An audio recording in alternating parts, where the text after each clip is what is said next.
Welcome to the Dr. Donna podcast, here on the Experience of the Soul podcast channel. Innovative, evidence-based recovery that helps to identify intergenerational trauma, allowing for freedom and embracement of the healing process. Today, episode 128, Phubbing. And now your host, Dr. Donna Bevan-Lee. And I'm Dr. Donna Bevan-Lee. Welcome to my podcast.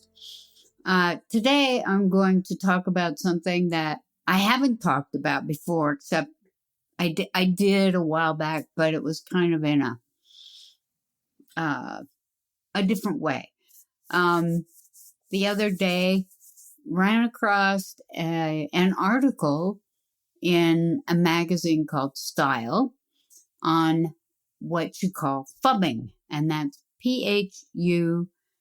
Phubbing, phubbing. Now, I don't know if that word is going to show up in the dictionary someday or whatever, but it's a phenomenon. And what it is, it's a combination of two words, phone snubbing.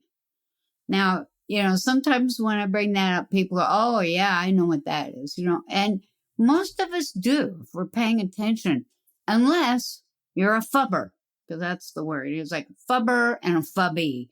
And the phubby is the one that's trying to have a conversation with somebody who is on their phone, not like talking on their phone, which is, what phones were originally designed for. Because if you are talking to somebody and your phone rings, you pick it up, you look at it. If you have to take the call, usually say, excuse me for a few minutes, I have to take the call. And most of us feel a little bit of anxiety about having to, leave the conversation, go over, and unless it's, a critical situation, most of the time we'll say, okay, yeah, I'm in the middle of something. What can I do for you? Or what's going on? And making a decision about, I'll call you back. Or call me in about an hour. I mean, we are more polite when it's an actual phone call, for the most part, than phubbing, which is rude. Okay? Phubbing is when, and if you haven't experienced this, it's a weird thing, I've experienced it, and I don't do it because I'm just not that interested. But it is now on my list of the ways to abuse children. Because when a child is in the room and you are scrolling through your phone, the child is being ignored, ostracized, and it absolutely has an effect on them. There are studies now. People are, universities and researchers are studying the effects of phubbing. And that's what they're calling it. I think we're going to hear this word more and more often. And with phubbing, it's defined as the act of snubbing someone. That's snubbing someone by looking at your phone instead of paying attention to them. It's really a widespread phenomenon. You can see it anywhere, everywhere you go. A really sound understanding of the emotional reverberations and consequences for interpersonal relationships is required in order to really understand the impact of phubbing. It's a moment. It might be a momentary act of ostracism, but whether it's a momentary act of ostracism or whether it's, like I'm sitting there scrolling away while you're saying, mommy, mommy, mommy, mommy, that can have more long-term consequences. So one of the studies that I found, it's called Feeling Ostracized by other smartphone use. The effect of phubbing on fundamental needs, mood, and trust. And what they found was that participants' mood, satisfaction of fundamental needs, feelings of being ostracized, and trust were impacted when they were trying to talk to somebody.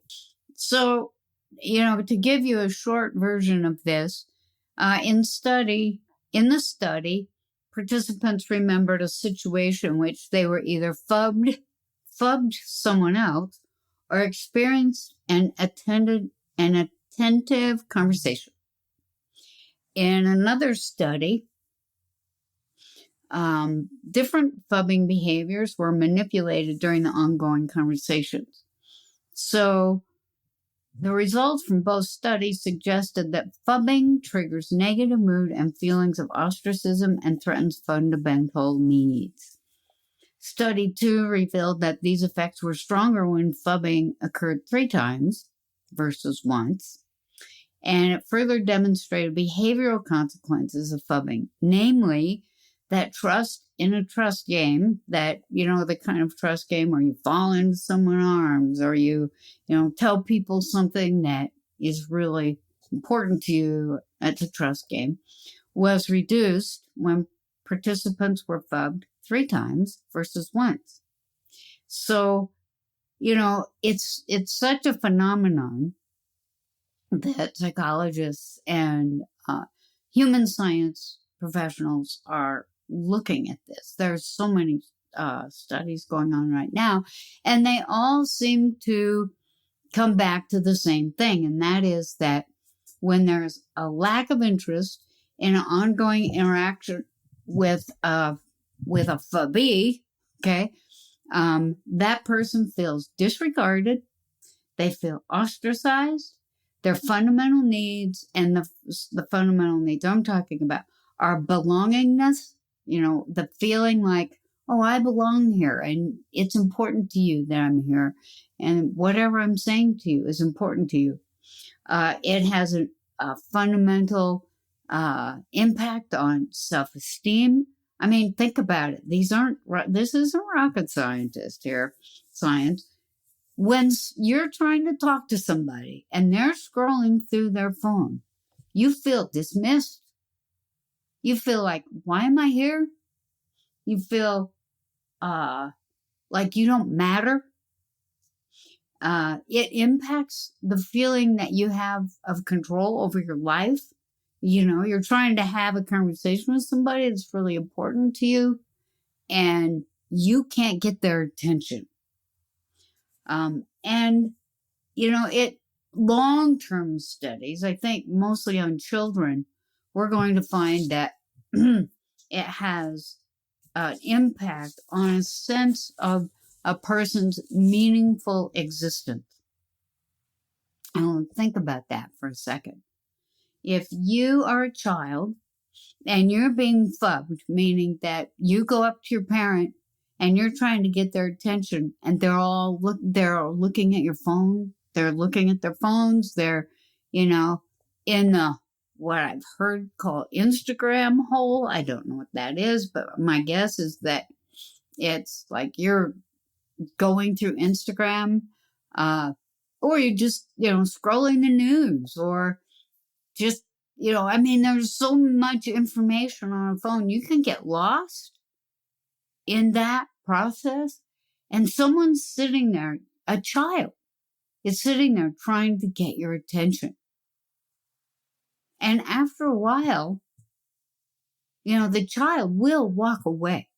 They're not going to stand there and ask for your attention for more than a few seconds, maybe at the longest, 30 seconds. I mean, think about how long 30 seconds is for a child, okay?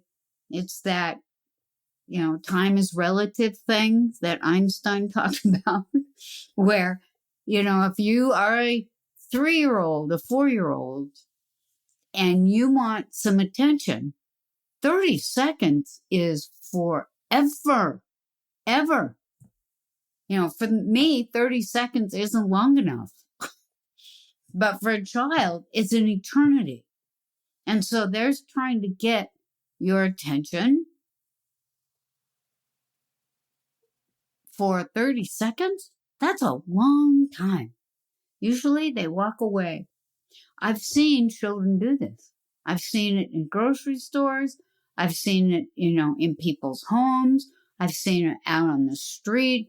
I was at Gay Pride last week, and I saw it a lot. People standing around, doing what people do. I mean, I'm not exactly in a huge metropolis, so it wasn't a large crowd, but it was fairly large. And people brought their kids, and it was a fun day. But I was alarmed at the number of young people who were on their phone, and I was also alarmed at older people with young children who were on their phones and not paying attention. I mean, I think it's a good idea when you leave home for a while and you're going to an event like Pride that you have a phone if you can, because you don't know what kind of situation you're going to be walking into. And, if you have to call 911 or something, it's very important to have. But to just sit there scrolling while people are talking to you, especially children. I mean, it's a brand new way to neglect a child. Is by even having the dang thing going when they're in the room.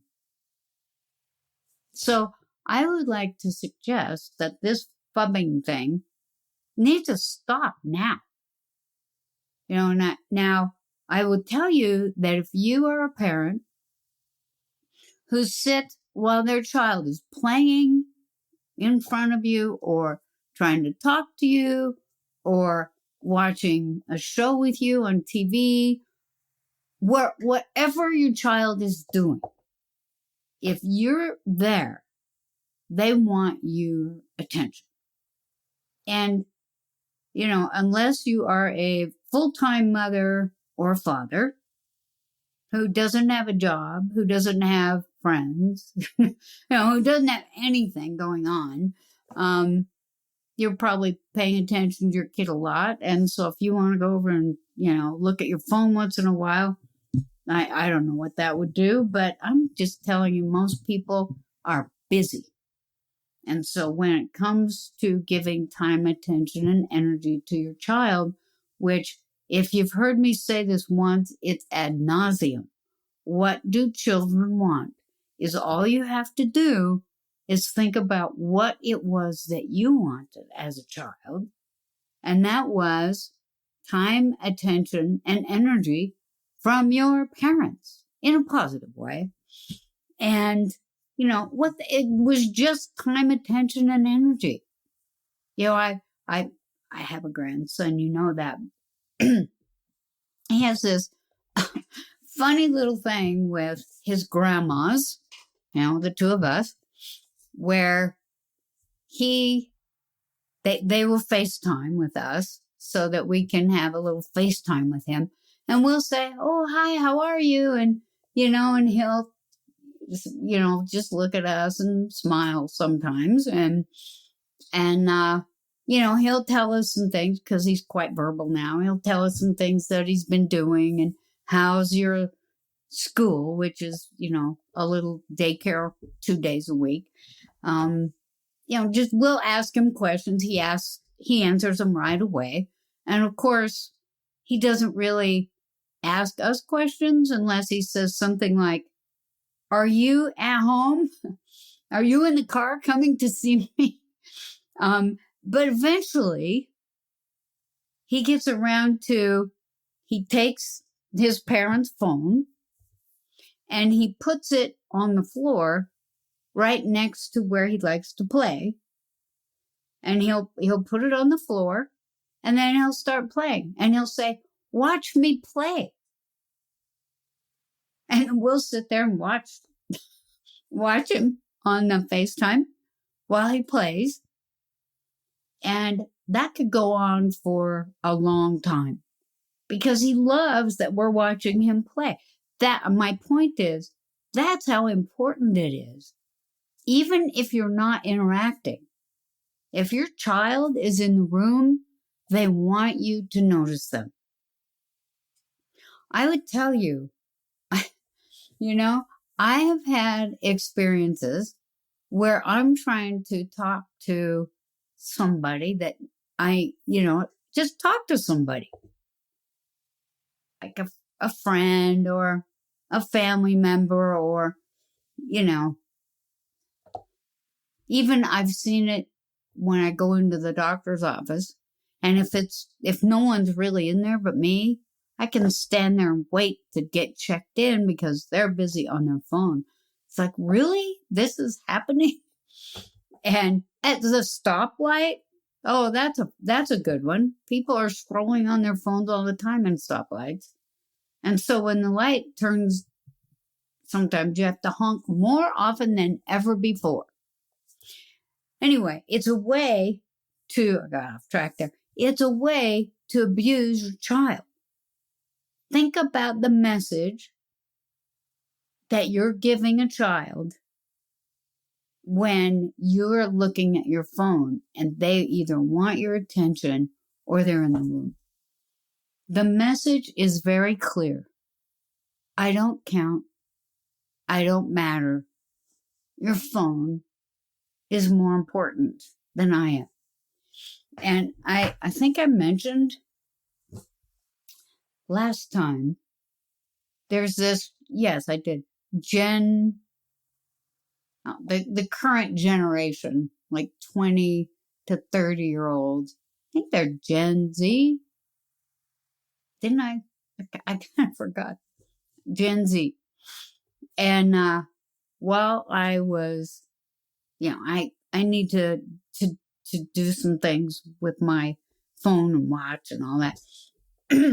And so I'd gone into the store where I got it. And I was a young man who was about 20, 21 years old, waited on me. And the first thing I noticed that his phone was nowhere to be found. Unless he had it in his pocket, which I don't think he did, but he did not have his phone with him. And he didn't have yes, he did too have a smartwatch on. But I was interested in the fact that his phone wasn't around because right in front of him were several phone chargers.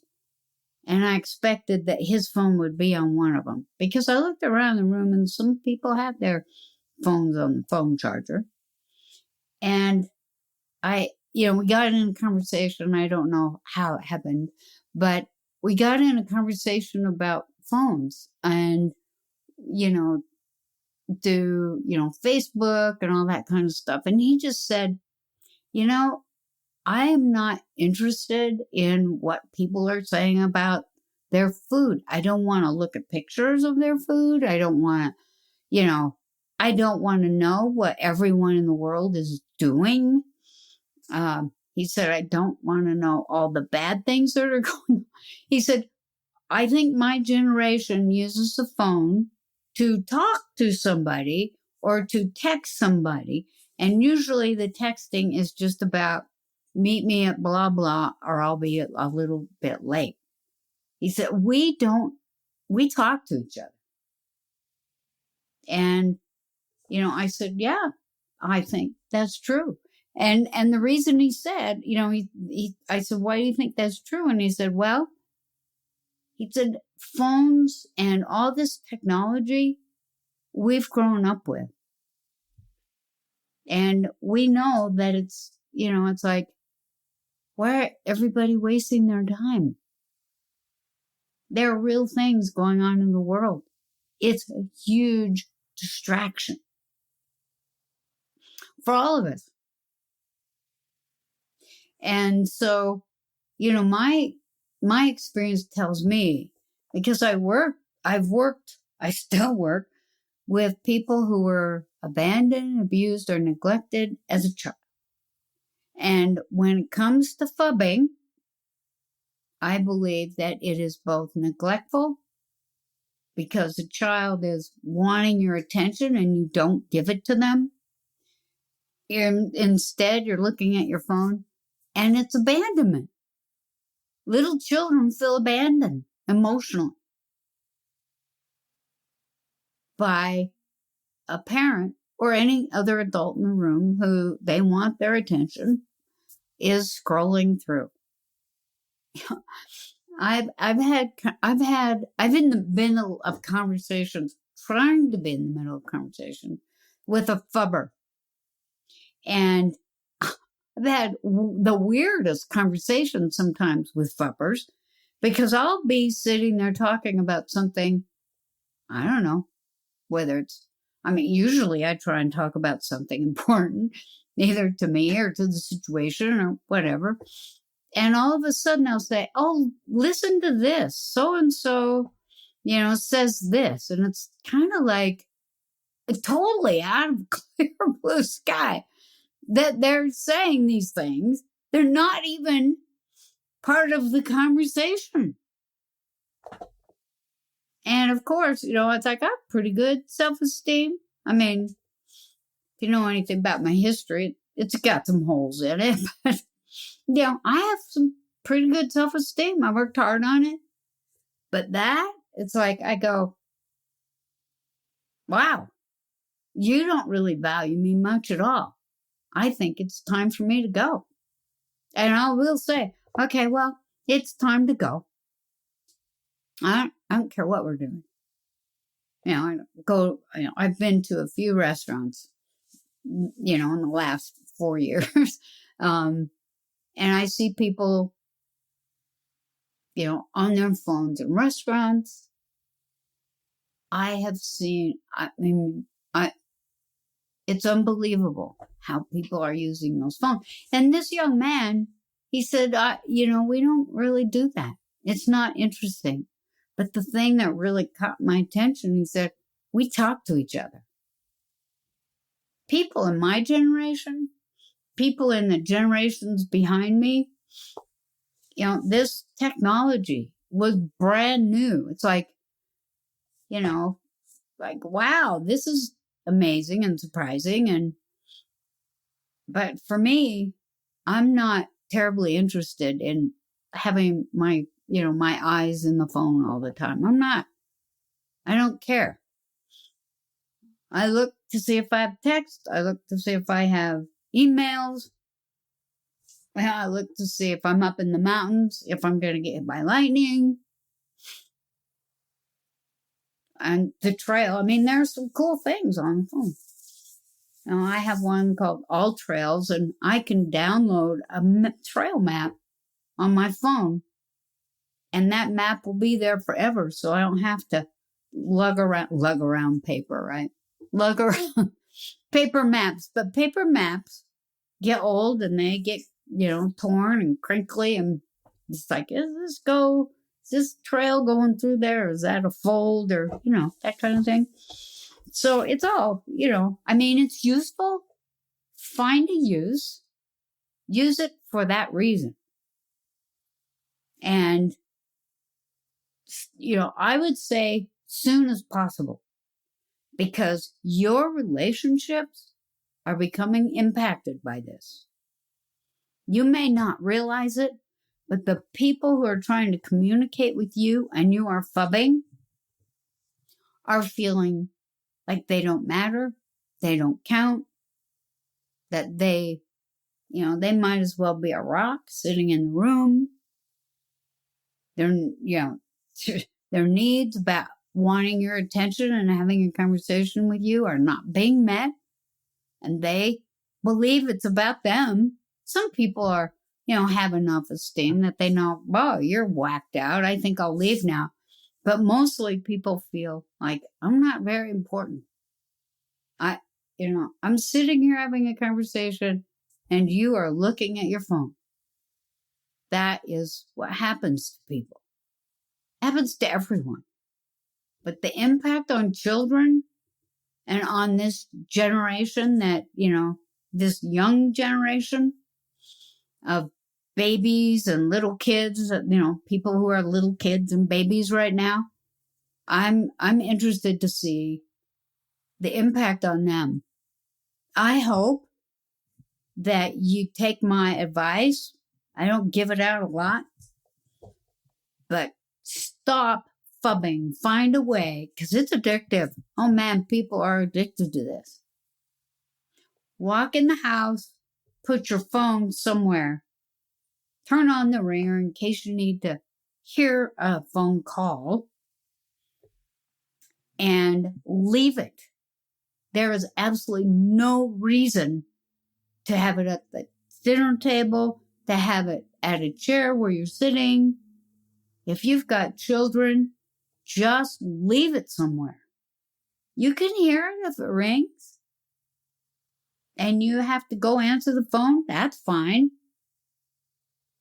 But, I've said to people many times before, when there's something as obvious that has this big of an impact on people and children in particular, like if you want to save for a college fund or a therapy fund or a treatment fund, you're not in charge of all of it, but I would tell you what, if you give your kid time, attention, and energy and do the things that I've suggested, leave that phone someplace else when you walk in the door, your kid's going to get the time, attention, and energy that they need.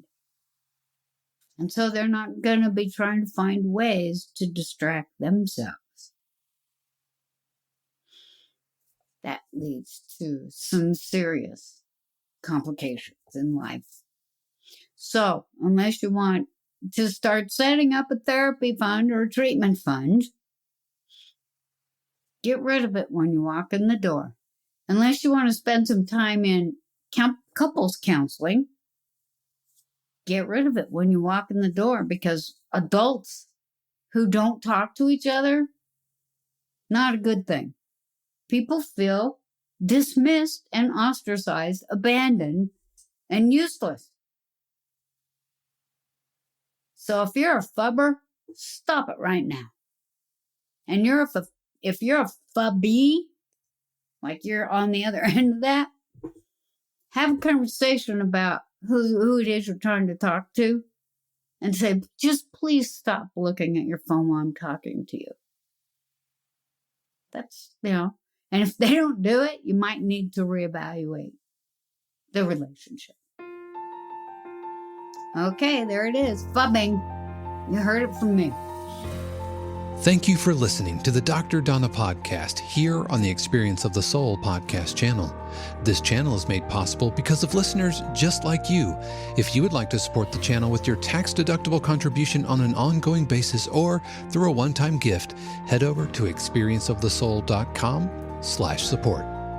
The Dr. Donna podcast is copyright 2023 Dr. Donna Bevan-Lee, all rights reserved. Our theme music is composed by Dave Croft and used with permission. The Experience of the Soul podcast channel is a production of 818 Studios.